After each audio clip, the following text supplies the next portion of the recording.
เขาให้ได้เนาะเขาพ่อแม่ไปใส่ก็ตอนนี้นะสบายดีเด้อเลยสบายดี สบายดีเลยสบายดี ห่อหน่อยน้องหน่อยยังมีหลายดอกไม้ ขอบใจ ห่อหน่อยดิ ไอพอนะชื่อยา ซื้อยา ชื่อยาชาตาจ้ะ โอ้ มีเบิ่งจ้ะพอเบิ่ง เป็นยัง ปง อ๋อโดย เท่าฉัน เอากับผมมีเงินทำพอยเงินน้อยเดียว1,000ให้น้องน้อยน้องอ้อยน้องน้อยเลยพูดพอแล้วมาเลยแม่นบ่สบายดีผมมีเงินคือกันเดียดใดๆเด้พอย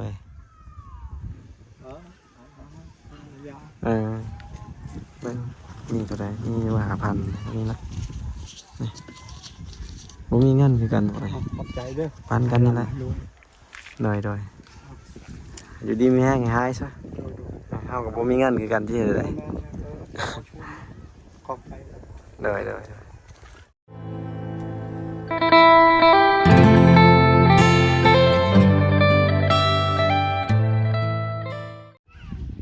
กับสบายดีพ่อแม่พี่น้องเมื่อสุขุสุคนพี่น้องไอ้คลิปนี้มากันน้องน้อยอยู่ทางบ้านลาตึกพี่น้องไอ้คลิปน้องอ้อยน้องน้อยนี่ดังเลยพี่น้องไอ้บ่ผิดมาแต่ก่อนเนาะน้องน้อยนี่คนงามเลยพี่น้องตะแพงซะงามตามแบบบ้านๆตามวิถีชีวิตตามมันเขตชนบทนี่คือน้องอ้อยน้องน้อยนะพี่น้องทางนี้แหละพี่น้องเพิ่นนอนไปนอนอยู่เพื่อนพี่น้องวันนี้เพิ่นบ่ได้นอนนอนอยู่อ้ายอันนี้พ่อแม่นอนนี่แหละเดือนเพิ่นแต่ว่าบอลทางเพื่อนนี่ก็บ่แม่นดินเพิ่นอีกได้พี่น้องเป็นดินอีกคนหนึงอยู่ทางบ้านโนนย่างบ่คือว่าวันนี้วันถามตอนนั้นนะพี่น้องเดี๋ยวบ่ที่เขาไปถ่ายอันน้องน้อยกันเด้อพี่น้องเด้อจังไว้ถ่ายเบิ่งนำกันรับชมกันพี่น้องผักไปเบิ่งนำกันเด้อพี่น้องเด้อมาพี่น้องมาแวะเพิ่นบ่ฮ้อนบ่ ฮอนคือกัน โอ้ยไปอยู่เทิงมันยังสาหันฮ้อนนะน้ำข้าวเผานั่งเผานั่นนี่เลยบ่ เลย เอาแล้วหนึ่งเขาแดดดิ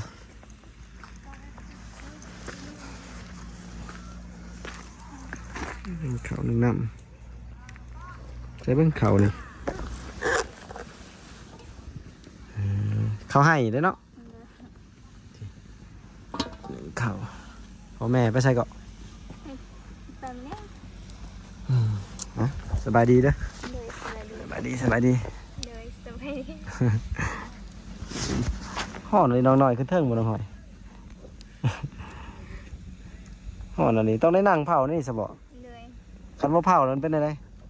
เดี๋ยวมันมาสุก บ่สุก เลย หนึ่งเข่าเลยต้องได้นั่งเผาตายดอกแดดๆแล้วนี่พื้น3 ด้น 4 ด้นเนาะดังหนึ่งเข่านี่เนาะ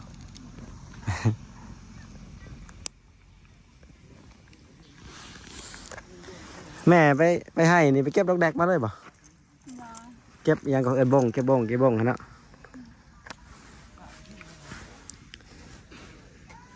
เห็ดยังกินมื้อนี่ มาเลยคือบ่ได้เห็ดกินหยังเลยกินแต่แจ่วบัดนเช็ดมันร้อนบ่สิจะกี่อยู่เลยเข้าเลย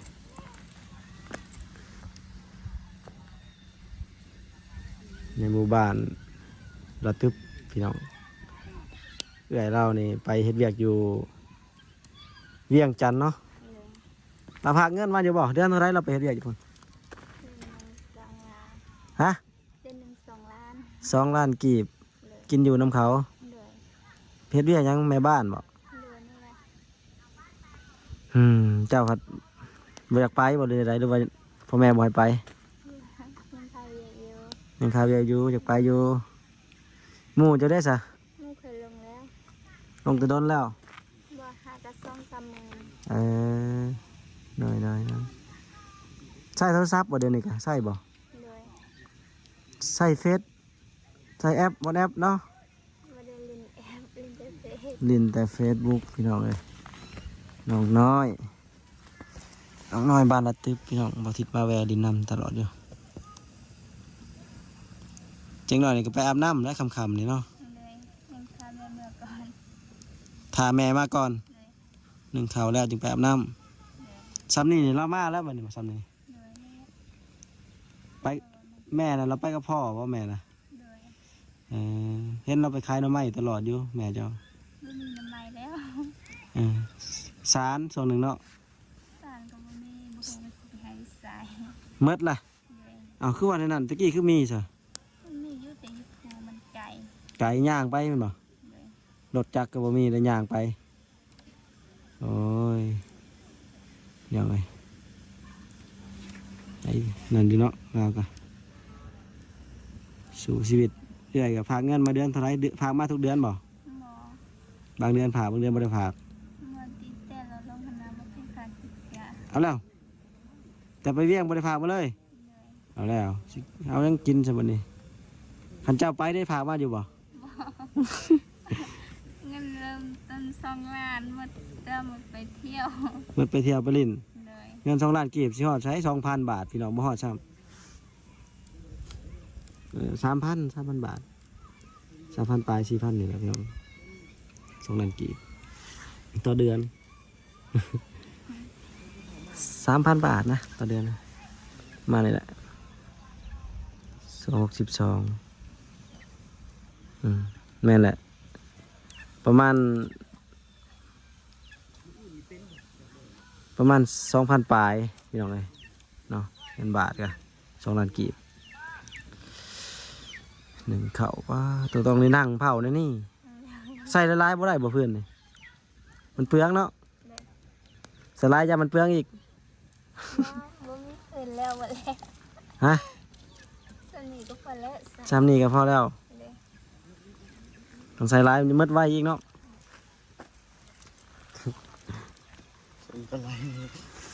ครับเนาะไล่ครับเล่นเขาหนึ่งน้ำโอ้ยมันหอนเลยใช่จะไปนอนใช่ตรงไหนหลังนี้เอาไพ่จะอยู่เฮือนหลังไหนอยู่กับไอ้2 คนจะค้นจะลูกแม่จะน่ะค่อยลืมนะ ทำแนว ถ้าบ่ลูกแม่เจ้าหันจะค้นไอ้น้องเจ้าน่ะ ผู้ชาย4ผู้หญิง3 ชาย4ยัง3โอ้หลายเนาะหลายเลยชาย4ยัง3นี่เราไป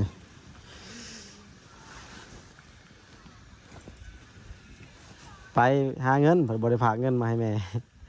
อย่าได้แบบนี้เนาะคือว่าแล้วมันก็กินอยู่ในเมืองกับเปลืองคือกันนะเมื่อหลายพี่น้องเครื่องใส่เครื่องอยู่กินอยู่พอใส่ตัวเองก็ยังพอแห้งแล้วเงินเดือนบ่หลายฮะนะแต่ว่าไปอยู่ในเมืองกับมันสิมีดีมีกินดีอยู่ดีหน่อยนึงเนาะแล้วอยู่ได้กินอะไรว่าซั่นอยู่กับเขากะเขากินยังเขาก็ได้กินน้ำประมาณนี้แหละแต่อยู่บ้านนอกวันนี้พัดส่วนใหญ่กับห้วย1 พักจำแจวแกงหน่อไม้แล้วเห็นบ่โดนได้เงินถึงซื้ออาหารมากินเป็นบ่ เห็นอยู่ แม่เราไปยังก็ไปขายหน่อไม้ไปขายอันนั้นนี่ขายเครื่องปลาของดงเลยแล้วซื้อปลาซื้อยังมากินเป็นบ่ซื้อปลาซื้อซีนซื้อยังมากินอยู่บ่พอได้กินไปนั่นอีกพี่น้องบางมื้อขายบ่ได้ก็อยู่บ่ได้กินแล้วคือมื้อนี้ก็บ่มีของกินอีกแล้วนี่จะกินหยังตอนแรกนี่กินข้าวได้ดอกจำแจ่วบ่ เป็นเจียวบ่มี แจ่วก็บ่มี มีอยู่ ไก่ตนเนาะนี่ได้เฮือนเราพี่น้องเฮือนน้องหน่อยกินเขาวอาบน้ำกับพุ่นอยู่พุ่นแล้วเนาะอาบน้ำไหม เลย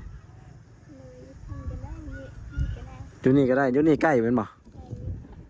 ไปเบิ่งอยู่นี่จังไหวเอา ไปเบิ่งอยู่นี่จังไหวมันอาบน้ำอายขึ้นแล้วที่ได้ซุกแล้วจังหวะนี้กันอายขึ้นเลยหนึ่งเขาตามวิธีแม่นมีแฟนแล้วบ่เนี่ย มาเที่ยว ฮะ บ่มี บ่มีบ่ เลย เดี๋ยวหนูมีผู้บ่าว ถ่ายไก่บ่ได้มันห้อน ห้อนเลยมันห้อน กูโปรถ่ายเลย มันบ่ได้เดี๋ยวอันนี้มันสิห้อนการถ่ายไก่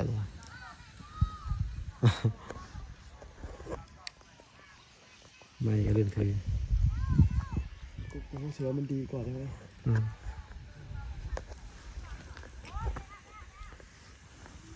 มีผู้บ่าวมาล่มอยู่บ่หน่อย บ่มี บ่มีเลยนี่บ่จักต้องบ่จักล่มครับบ่จัก เขามีสมาขี้ลาย เอ้าจำนี่ยังขี้ลายงามเลยจำนี่ หมดเทศ ฮะ บ่มีพัดลม มีพัดลมเลย เลย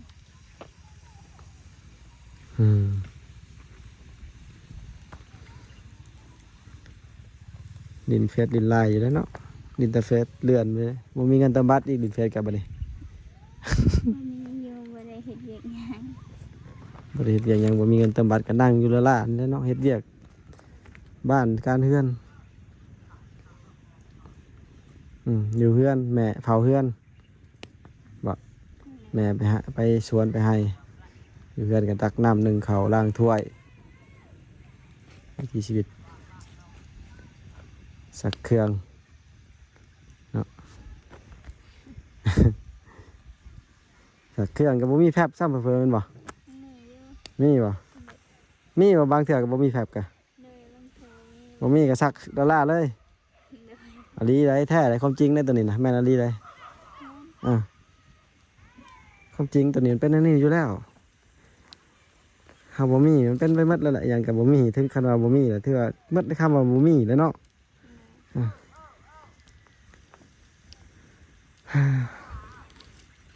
จังสั่นล่ะพี่น้องเอ้ยเดี๋ยวสิเอาเงินให้น้องกันไปซื้อแฟบเติมบัตรโทรไปเติมบัตรให้ไปดินโลกออนไลน์พอได้เห็นบ้านเมืองเขาเจ้าพัฒนาไปได้เช็คบ่มีไปหน่อยนะก็มีไปสาวนี่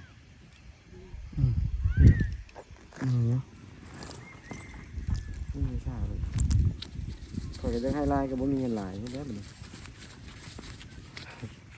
เอาหนู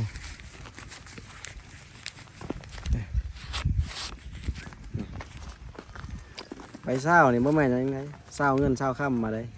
เนาะไปเติมบัตรซื่อๆนะบ่ได้ยังบ่มีเงินหลายดอกน้อง ขอบใจ โอ้นั่นดิ ไอพอนะชื่อยานี่ ซื้อยา ชื่อยาชาตาน่ะ โอ้ มีเบิ่งจ้ะพอเบิ่ง เป็นยัง ปงติด โอ้โดย เท่าฉัน เขาก็บ่มีเงินทำพอเลยเงินน้อยเดียว1ปันให้น้องน้อยน้องอ้อยน้องน้อยเลยฝุ่นพอแล้วมาเลยแม่นบ่สบายดีบ่มีเงินคือกันเดียดใดๆเด้พอเลย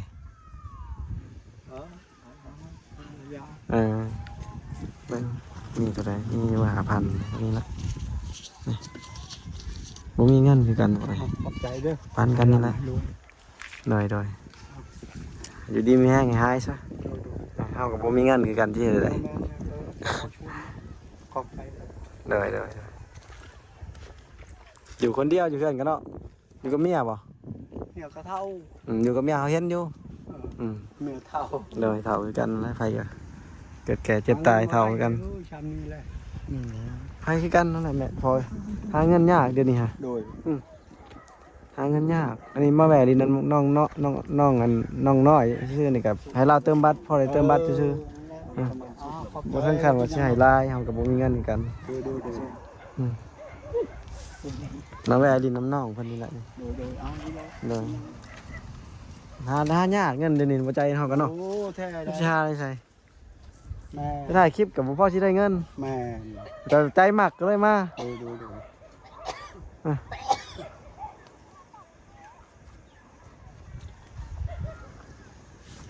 สุกแล้วบ่ มุมนี้คักเลยหนึ่งเข่าเลยต้องได้นั่งเผา ขอบใจเด้อ โดยดีไม่แห้งเอาถึกเลขเข้ากะ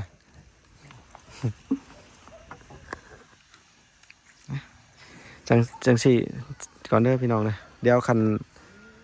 บ่ค่ำก่อนคันน้องน้อยเพิ่นอาบน้ำบางทีสิไปเบิ่งเราสักเครื่องหยังต่างๆนะ เนาะพี่น้องคันไปอาบน้ำสิไปไหนพี่ไปน้ำเด้อ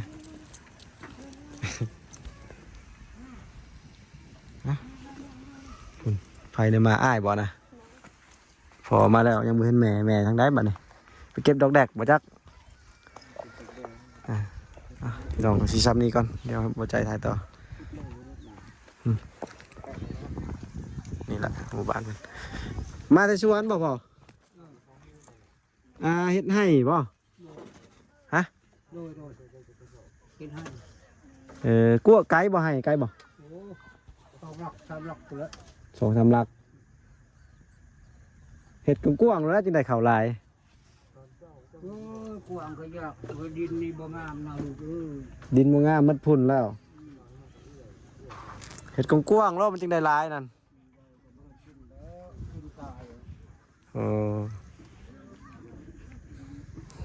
นี่เราไง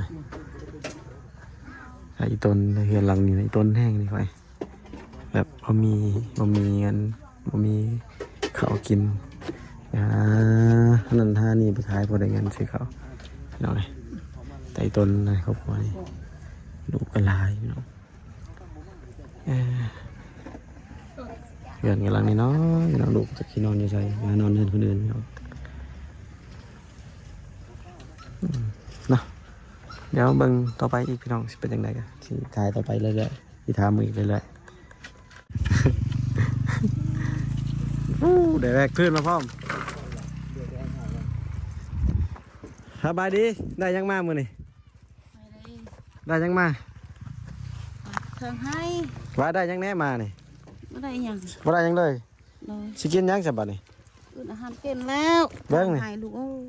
ได้วายกับหมักวายบ่ เลย เจ้ากล้าหมักวายขายไหมเขาสิซื้อนำ เอากว่าถึงอย่าคายแล้วก็เทินนะลูก บ่กล้าหมากมันเลยกล้าเป็นอันนั้นน่ะกล้าบ่สิอันนั้นให้สิซื้อนำ กาเนี่ยอย่าเก็บเลยกินไม่ยัง บ่นะแบบเจ้ากล้าเป็นเบี้ยมันนั่นแล้วสิซื้อนำกล้าใส่ธงยางนี่ มันไม่ได้แก้ยังอ่อน แน่เอาตัวแก่มากล้าสิซื้อนำแล้วได้ 3-4,000ผู้เบี้ยพุ่น